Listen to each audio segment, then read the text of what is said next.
The Treaty on the Prohibition of Nuclear Weapons, or the Nuclear Weapon Ban Treaty, is the first legally binding international agreement to comprehensively prohibit nuclear weapons, with the ultimate goal being their total elimination.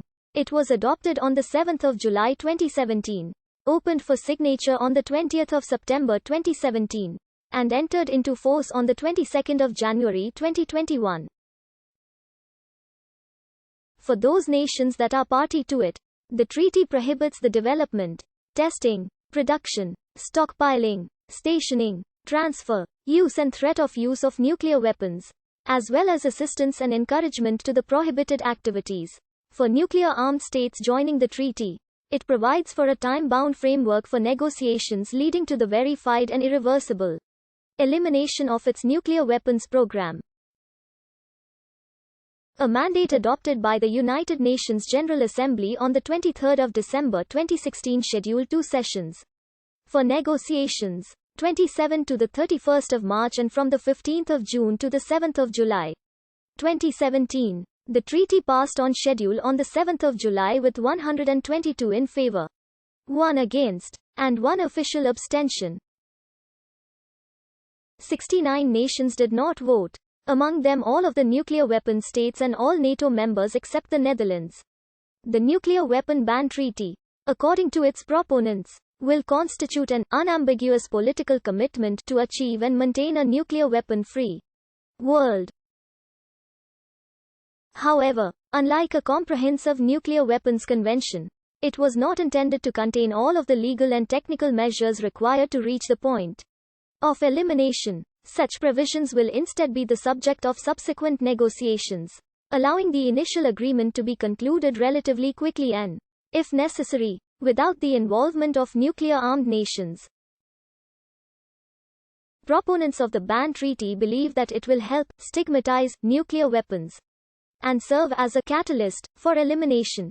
Around 2/3 of the world's nations have pledged to work together to fill the legal gap in the existing international regime governing nuclear weapons, and view a nuclear weapon ban treaty as one option for achieving this objective.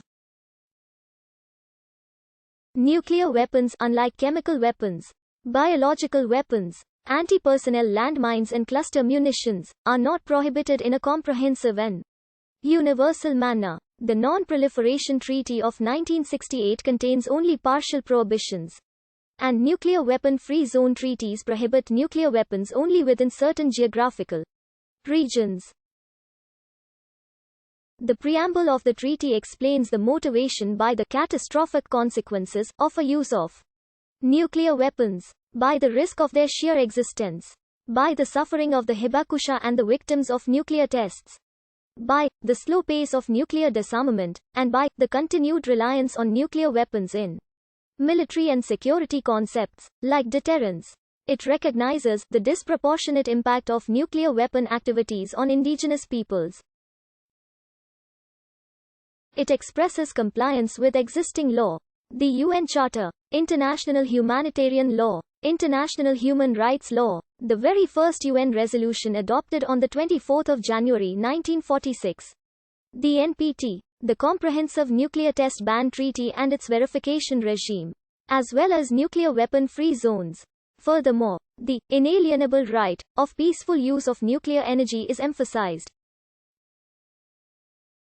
Finally, social factors for peace and disarmament are recognized. Participation of both women and men, education, public conscience, international and regional organizations, non-governmental organizations, religious leaders, parliamentarians, academics and the hibakusha. Article 1 contains prohibitions against the development, testing, production, stockpiling, stationing, transfer, use and threat of use of nuclear weapons, as well as against assistance and encouragement to the prohibited activities.